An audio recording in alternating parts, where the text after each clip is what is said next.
Paul Craig Roberts, you are very well known to the conservative public in America, but now we are about to publish your immense book on what happened to America in the last 15 years, since September 11th and until the end of the Obama era. And the title of the book is How America Got Lost, L'Amérique perdue in French. America Lost, like a lost highway, David Lynch's film. So, so what sort of highway was America engaged on to get lost like that? The United States has always been something of an empire and has always been trying to add territories to its empire. And after World War II, it was able to add Europe, or Western Europe, to its empire, and Japan.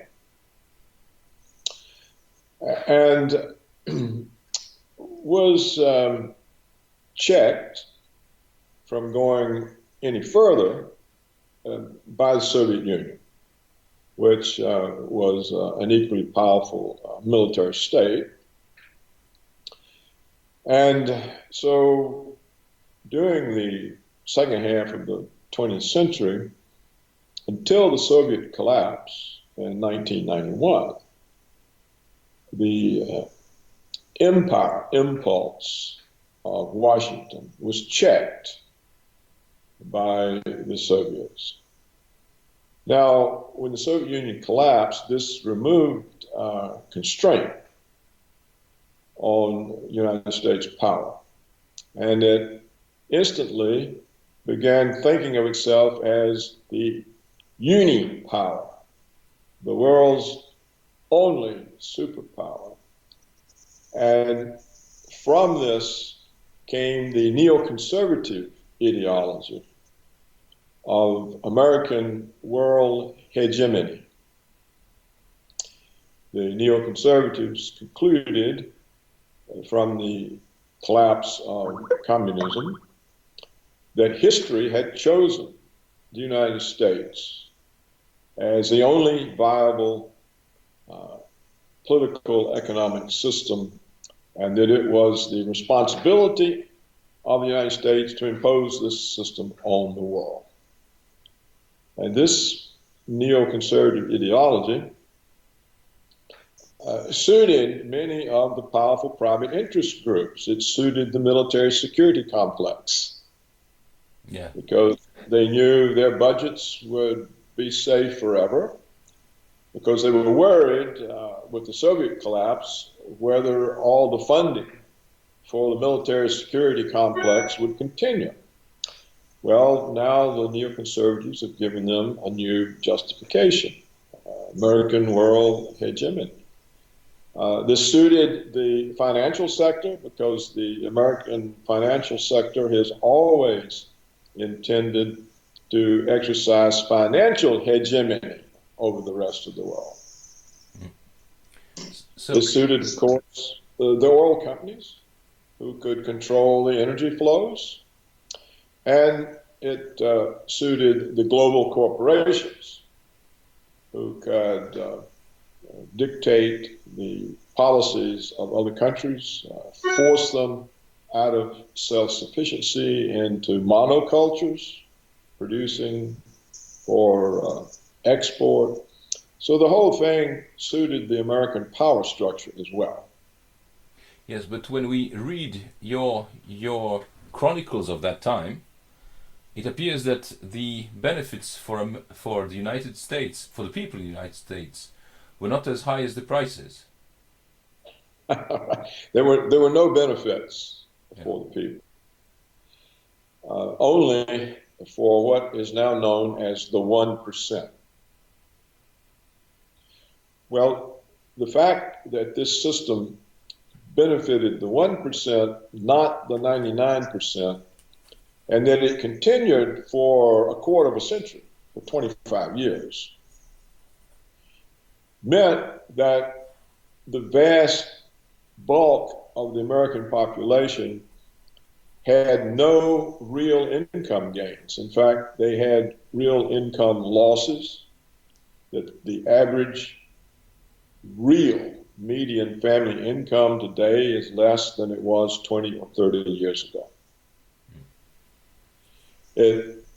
Because this process of globalization was a process by which Wall Street forced all the manufacturing companies to move their production for American markets offshore, where labor costs were cheaper. So the American working class, the middle class, working class, lost their employment, and the income that had been paid to them in wages instead went to the executives of the corporations in the form of executive bonuses. They call them performance bonuses. And they went to the shareholders in the form of dividends and capital gains. So this is the explanation for the sudden worsening in the income distribution in the United States. The money that had been paid to a workforce instead now, by hiring much cheaper labor in China, India, abroad, the wage savings then went to the capitalist, to the owners. So this also had a lot of trickle-down adverse effects because it destroyed the tax base of states, of cities. It also hurt the federal tax base. And then the next step in this globalization was to move offshore the tradable professional skills, such as software engineering. A tradable professional skill is one that can be performed anywhere. It doesn't require hands-on presence. You know, if you're going to get your hair cut, it has to be done locally. But if you want software written, it can be written anywhere. Yeah. And so the rise of the high-speed internet allowed the corporations to move offshore the salaried middle-class jobs that college and university graduates had always taken. So all of a sudden, there's no employment for American university graduates. According to published reports from the Federal Reserve, the central bank, 50% of American 25-year-olds live at home with their parents. And the reason is they cannot get employment that pays enough to support an independent existence. This sounds very much like Russia at the end of Soviet Union, because right. there was no middle class left, and the young graduates, everybody were graduates, but they had no jobs. Well, it's a process in the United States of deindustrialization. It's a process of moving from the first world into the third world. Yeah. We see this in the form of the jobs that they claim are created. We don't really know if any of these jobs actually are created because they monkey with the figures. But if we believe the job reports that come out monthly, the jobs are waitresses, bartenders, retail clerks, hospital orderlies. In other words, there are no jobs for engineers, architects, researchers, designers.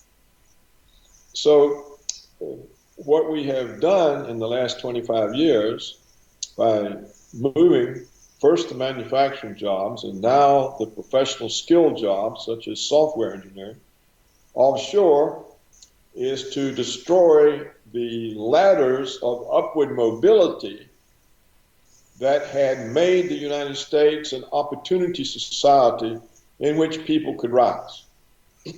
Now, it took a while for the population to realize what was going on, because first it's happening to you or your son or your grandson, and you think it's just an anomaly, or, that, but over time it happened to so many people. They realized that they had been cast aside and that looting was going on, and that everyone was being looted for the benefit of a few oligarchs and a few powerful private interests.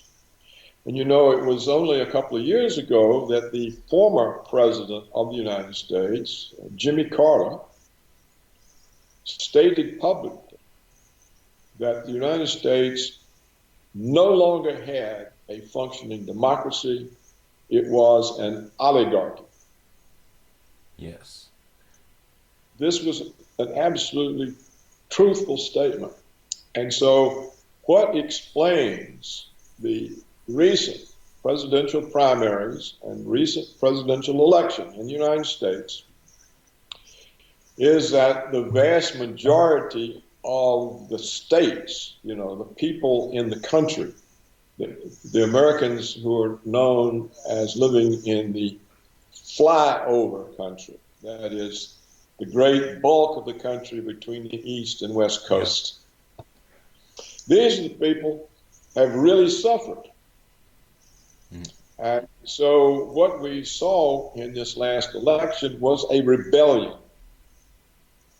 It had nothing to do with racism, with being against women, with immigrants. It was a rebellion at being dispossessed.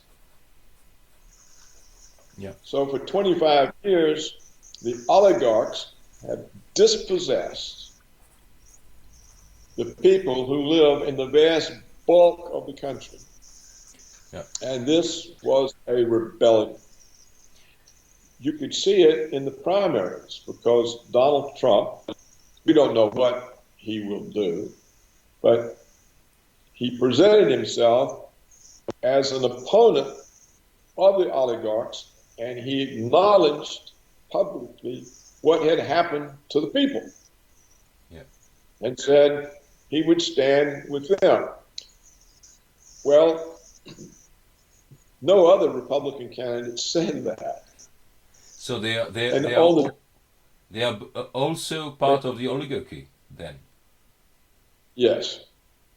They're trained that way. Whether they're part of it or not, it's just, it could even be, they're not even consciously aware. It's just the way they operate in order to succeed. And on the Democratic side, we saw Bernie Sanders, who is said to be a socialist. He actually won the Democratic nomination. It was stolen from him by some vote rigging in some of the states and by the superdelegates. The Democratic Party, a couple of decades back, created superdelegates because they were concerned that Democratic voters would choose a candidate that the Democratic establishment didn't approve of. They were particularly worried about the Senator McGovern. Yeah. They didn't want leftist-type candidates, people opposed to war, that sort of thing. So they created superdelegates who get to choose the nominee for that party, but the delegates are not chosen by the people. In other words, it's a way of canceling out the people's decisions. So the Democratic Party, you see, is by far the more corrupt. It has publicly said it's not prepared to accept the decisions of Democratic voters as to who the presidential candidate will be. They will accept it only if they approve of it. And that's the purpose of the superdelegates. So you can see democracy in America has been collapsing long before Jimmy Carter pointed it out. Mm. So what you saw from the presidential primaries was that both Democrats and Republicans had turned against the ruling class. Yeah. So it was clear to me that Trump would win. Now, there's the United States has a funny way of doing the votes.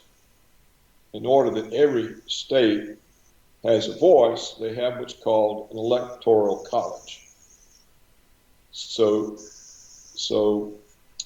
the people in a state who are voting for a candidate, they are voting for electors that represent that candidate, and electors are proportioned out in some way according to population.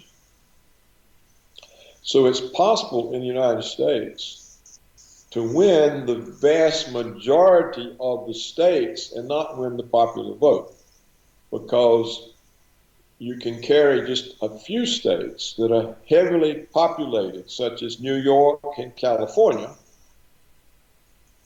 and you can get more popular votes than you could get by carrying some 20 other states. Yeah. But this is the way the system was designed from the beginning, and it was so that, because in the beginning, the United States, the states were almost sovereign. The central government was weak. It was kind of like a unity of different countries. Yeah. That's why they were called the United States. And so for the states to agree to be somehow in a centralized government, they needed to have some assurance that they had a say in the outcome of those elections. So I think that's the rough, brief history of the Electoral College. Yeah. So Trump easily won in terms of the Electoral College. They're still counting popular votes, and it appears he has lost popular vote by about 500,000 voters. You know, they both have 47% plus a decimal of the votes. But if you look at the map, the states that voted for Hillary were the 3 West Coast states and the Northeast states. Yeah. The rest of the country. And in fact, so many of the traditional Democratic states voted for Trump. Wisconsin, Michigan, Ohio. So basically, Pennsylvania. Yeah. Pennsylvania as well. So what happened is a rebellion. Yeah. A revolt. That looks very much like a class warfare. Yes. The column I wrote was the working class won the election. Yeah. But how come that nobody described this? I mean, nobody. It's not true. But in the mainstream media, on both sides of the ocean, nobody wrote about that. There were no reports on the people's situation, on the working class, on whatsoever. And only now some media outlets are beginning to realize that was the key. And especially in Europe, we had no knowledge of whatsoever of what was going on in America for 25 years. How can you explain that? Well, Europe has been accustomed to following the American lead ever since World War II.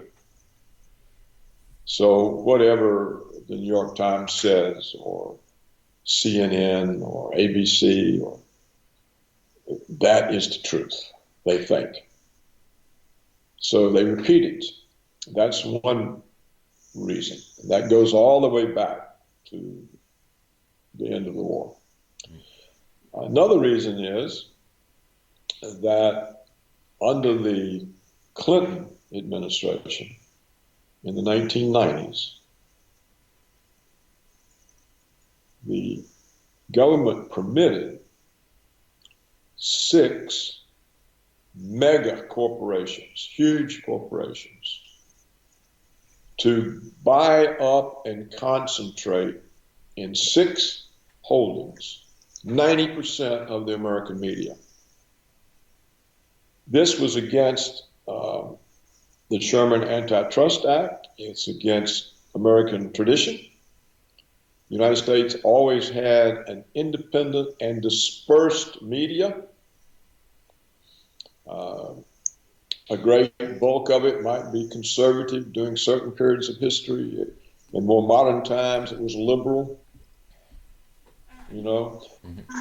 But it was not concentrated in 6 hands. Well, once Clinton let the oligarchs concentrate the media, 90% owned by 6 companies, all independence disappeared. Furthermore, journalists no longer ran the companies. They were run by former government officials and by corporate advertising executives. The value of these massive corporations lies in their federal broadcast licenses. So they cannot go against the government. They cannot go against corporations because of the advertising revenues. And they can't protect one another because they're all concentrated in 6 hands. So there's no such thing as an independent American media except on the internet. The print and TV media serves as a ministry of propaganda. And the common term for the American print and TV media is prostitutes. Yes. This is a contraction of press prostitute. The latest poll showed that the American people, that only 6% of the American people had any confidence in the media. And we can see the media, which did everything it could to deny the presidential nomination to Trump and then to deny the presidency, it had no impact on the vast bulk of the country. So that's why nobody in Europe knows anything. And now there's a third reason. I've given you 2. The third reason comes from the German editor who wrote that book. His name is Udo Ufkadr, I think. Yes. And he says that as an editor of the big German newspaper, he would publish things under his name that were handed to him by the CIA. And he says this is common practice throughout Europe, that there are no significant journalists in Europe that are not on the CIA payroll in one way or the other, either as cultivated friends who get free trips to Washington or for money. So you see, Europe doesn't have a media either. There's no independent media in Europe. And the Europeans are so accustomed to following Washington's lead, they don't even know how to be independent. No. You know, the last independent country in Europe was France. You know, de Gaulle would not join NATO, and I think it was only earlier in the 21st century that France finally joined NATO. Yeah. So there's no real, outside of France, there was no independence from American foreign policy, or for that matter, American economic policy. Indeed, we have the revelation from the CIA memos that were released by the National Archive that the EU itself is a CIA creation. That it was the CIA that came up with the idea of the European Union, because if Europe was centralized, it would be much easier for Washington to control. There would only be a few people to control, to pay off, or influence. Whereas all these separate countries, this was a nightmare. They could play each other off. They could, some politician could go off in some other direction. So this is not a conspiracy theory. These memos are released. A professor at Georgetown University or George Washington, I forget which, found them and wrote a book about them. So Europe is part of the American empire, and they're so used to being part of it, they don't even think about it. Yeah. So now, do you think that, I mean, what is the scope of the rebellion or revolution that bears Trump's name now? I mean, does this election mean that things are going to change radically in the United States and abroad, or does it mean that the empire will go on with its policy with just a little slowdown? Well, that remains to be seen, but the oligarchy is still there. They're still powerful. Trump, in a way, is more a manifestation of a rebellion than the leader of one. He's not experienced in the views he hasn't a movement that he can fall back onto that has knowledgeable experts who would help him bring about the changes. So he's thrown into relying on the same kind of pool of people to staff the government that every other government has been relying on. And so he can easily be captured. Yeah. He also has a tendency, which is understandable, to reward people who support him. And so early on, the oligarchs sent in people to support him. So they would have entree.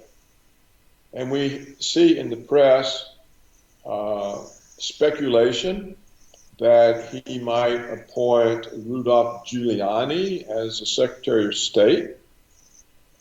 Well, just this week, I think, the Daily Telegraph in England has a big feature on Giuliani, and Giuliani says, oh, it's very easy for us to buffalo the Russians. All we have to do is threaten them with military force.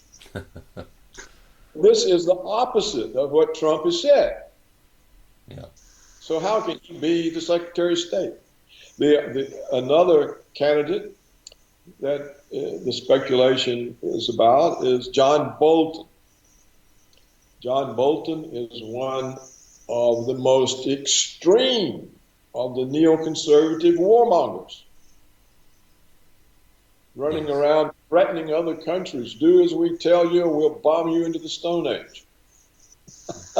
Yeah. Well, now how does Trump improve relations with Russia if either of these people is the Secretary of State or the Secretary of Defense? It can't happen.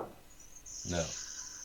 And if you look at some of the other people, they're either former congressmen or congressmen, people who wouldn't know how to withstand the pressures from the oligarchs, how to withstand the pressures from all of the bureaucracy that the neoconservatives have appointed over the last 15 years, the people in the CIA and the NSA and the Pentagon.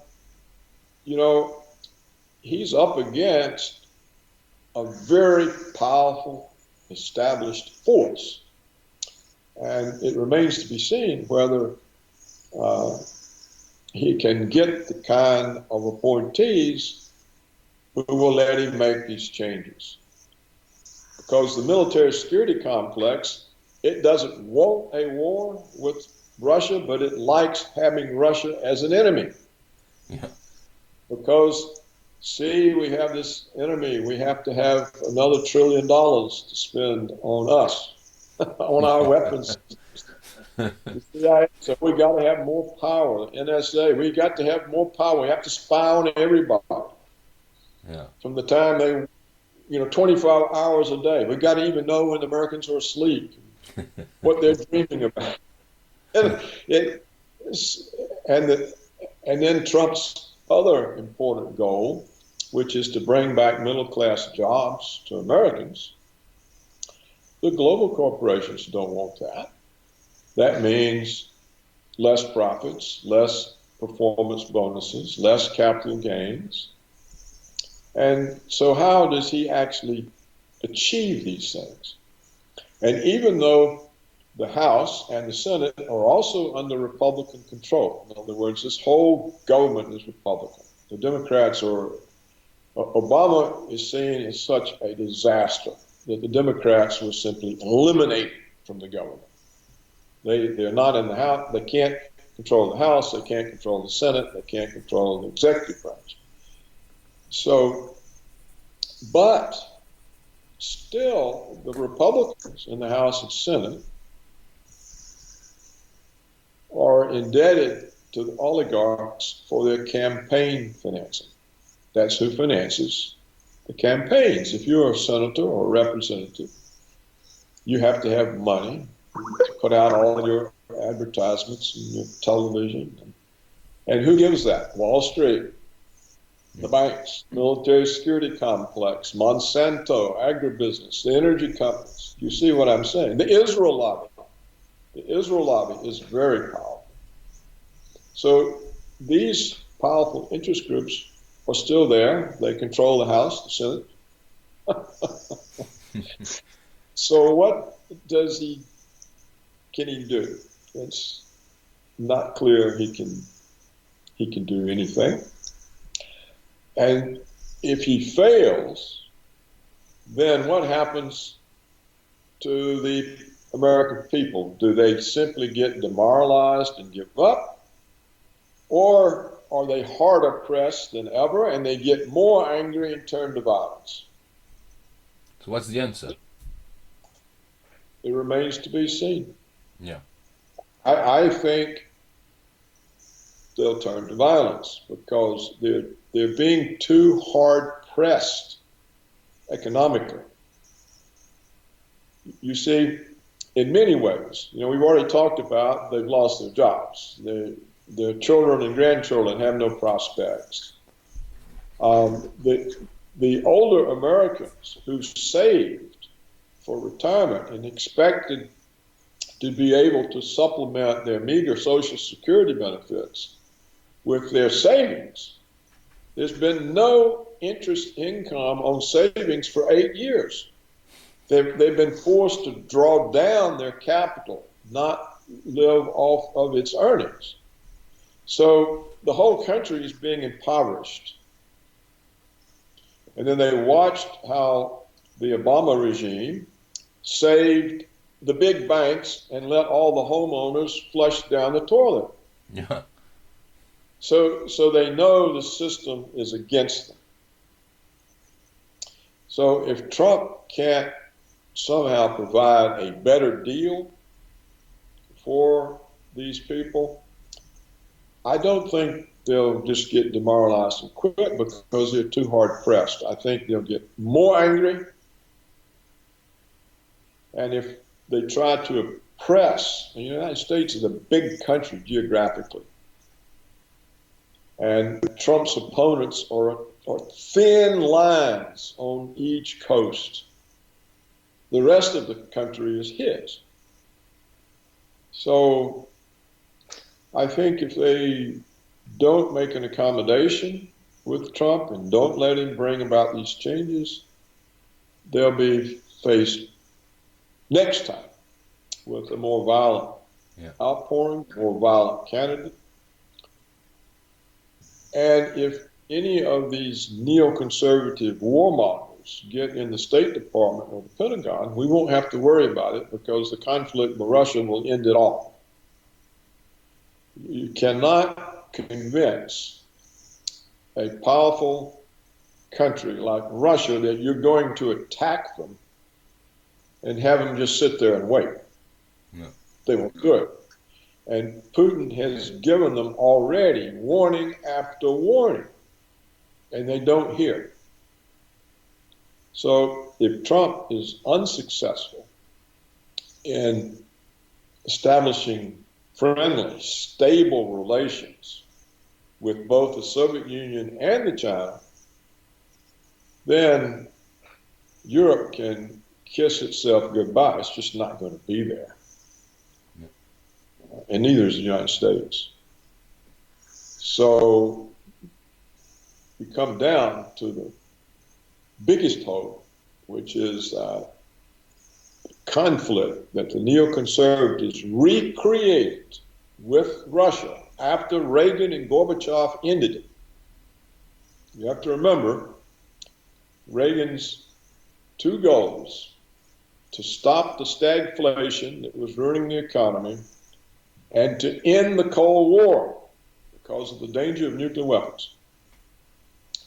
Well, these are massive goals. I think they're unrivaled in the 20th century, for which he gets little credit. No, yes, exactly. But the neoconservatives recreated all of the tensions. In fact, they are worse now than they were during the darkest days of the Cold War. So that has to be stabilized. That relationship between the nuclear powers has got to be stabilized. And if not, then it's going to end very, very badly. Yeah. This seems obvious, but we had a similar situation 16 years ago when Putin came to power in Russia with a country that was basically collapsing and involved into a very nasty war in Chechnya. And obviously the way he rebuilt the state or stabilized the state shows that he was not alone at this job. Do you think there are structures within the administration or even corporations that are aware of the dangers and ready to cooperate with the president? There are some. I think the older foreign policy community, which was displaced by the neoconservatives, some of them are still alive. They're still there. It's not clear Trump knows who they are. It's not clear what kind of whispering campaign is already being conducted against them to direct him away from them. Mm-hmm. There's also another big difference. When the Soviet Union collapsed, the whole thing collapsed. Yeah. There wasn't a ruling oligarchy. There wasn't an ideological force like the neoconservatives. The communism collapsed. And so, and everyone could see the severity of the economic situation. They could see the country being looted by the West. They could see the Americans supporting these oligarchs. So they knew that not only their economic life was threatened, but their sovereignty was threatened. And, under Yeltsin, essentially, Russia was an American puppet state. So there was so much more evidence, and the remaining elites themselves could see that, if we're going to be an independent country, we got to do something about it. So I think Putin had a lot more to work with than Trump does. And he had been in the KGB, and he was a protege of Yeltsin, so he had connections. He knew who the actors were. And so he had a better sense of who would help him. I mean, he hasn't been perfect on that. but still, you're correct, he has rebuilt Russia. But that's the difference. It was easier. Even though Russia was in a terrible situation, because it was easier. Because it was. Because it was. It made it easier. So here, it could be Trump is the first symbol of a revolt, and it has to build, and the movement has to start producing experts who are aware and can think and know who the enemy is and what to do to drive them out. And that, I think, is missing at this point in the United States. And we won't know until we see Trump's government and see its performance. But there's so much they can do to take control. For example, the oligarchs, Wall Street, the Federal Reserve, they can cause an economic crisis and put him on the defensive, instantly on the defensive. And then all the media will say, oh, see. This is what they tried to do to the British with Brexit. Then they can come to Trump and say, well, if you want this crisis over, you have to appoint one of us, Secretary of the Treasury. Then they've got it. See? Or the neoconservatives in the CIA can orchestrate a false flag attack and ruin the prospect of relations with Russia. So there are so many power centers of the old order still in place that Trump could be overwhelmed. And we'll just have to see whether there's any chance for him to bring changes that the people hope for.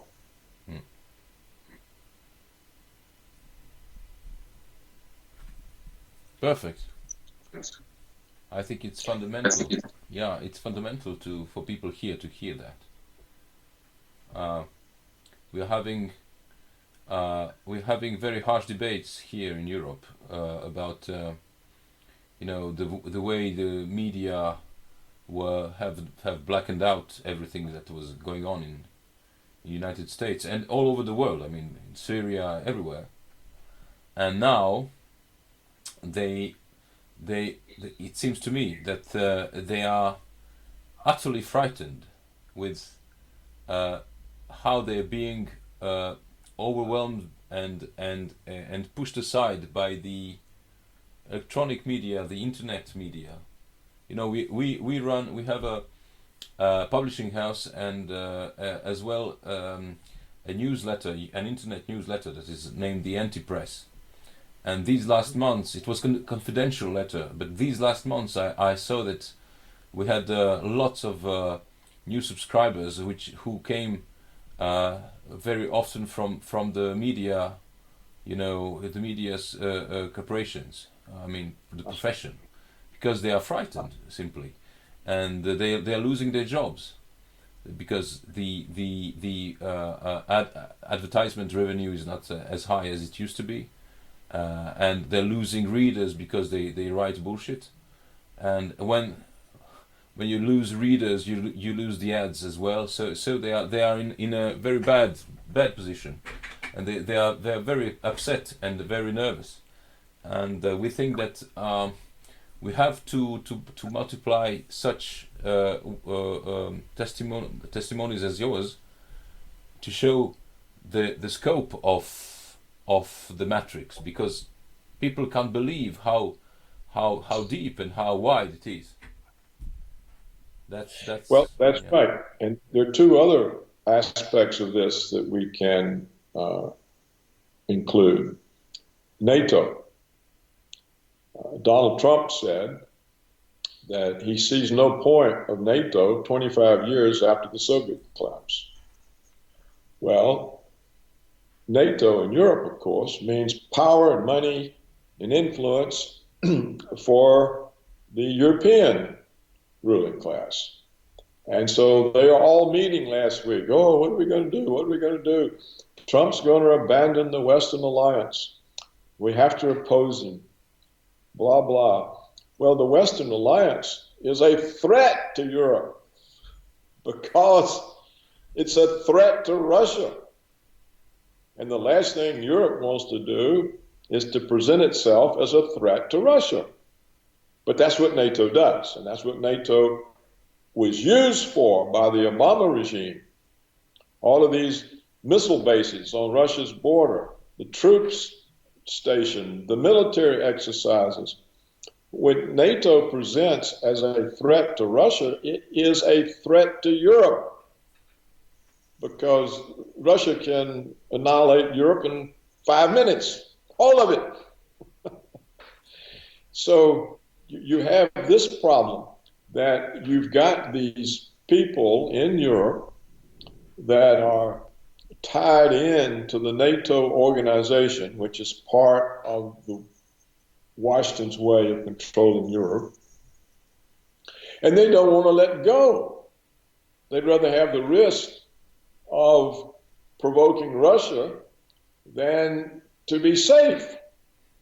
And Europe will never be safe as long as NATO is there and is seen as an American extension of American power. So that's a problem, and for Europe. Another problem is it was the European governments that enabled the neoconservative policy of hegemony and the American wars in Middle East and Africa. And Europe this as is well. why. And in Europe as well, with Yugoslavia. With Yugoslavia and Ukraine. Yes, in Ukraine. Which was an American coup.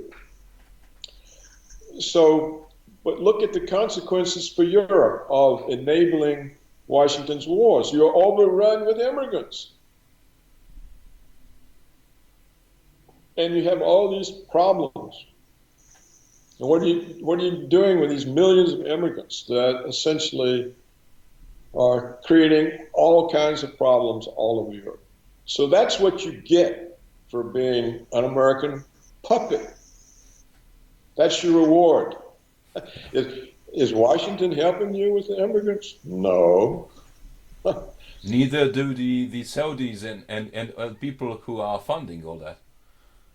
Well, and the Saudis are an American puppet state. Yes, of course. They've always been. So they're fighting our war in Yemen. So when you look at this, you can see the extraordinary confusion that Europeans have suffered now for 56, 70 years, since 1945. Yeah. Here are the Europeans suffering in behalf of American empire. What is the point? You know, and Putin keeps saying, I keep waiting on the Europeans to wake up and be independent states again. No one listens. No one listens, but this is essential for world peace. The Europeans have to come to the realization that the American neoconservative American agenda of American hegemony is a direct threat to the existence of Europe, not just because the CIA lumped you all in the European Union in order to destroy the sovereignty of the individual countries, but also because the CIA uses you to confront the Russians. And of course, Europe is no match for Russia. The United States isn't either, in my opinion. And certainly not a match for the combination of Russia and China. So what we've seen in the 21st century is the American neoconservatives have demonized China and Russia and turned the other two powerful countries into enemies. Why? For no good reason except an ideology that in every way is comparable to Trotsky. World revolution, world hegemony. You have to remember, not even Stalin believed that. He said socialism in one country, and he killed off the Trotskyists. So what we have in the American neoconservatives is a new group of Trotskyites who want to exercise power over the entire world. Yep. This is an ideology. It's like the French Revolution in its initial stages. We'll take it to all of Europe. So at some point, the Europeans have to understand that none of this makes them safe. Are they safe with 2 million immigrants running around, abusing women, causing crimes? No. Are they safe being drawn into confrontation with Russia? No.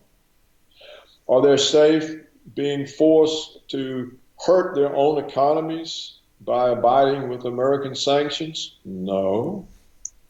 What does Europe get out of this? Nothing. Why do they do it?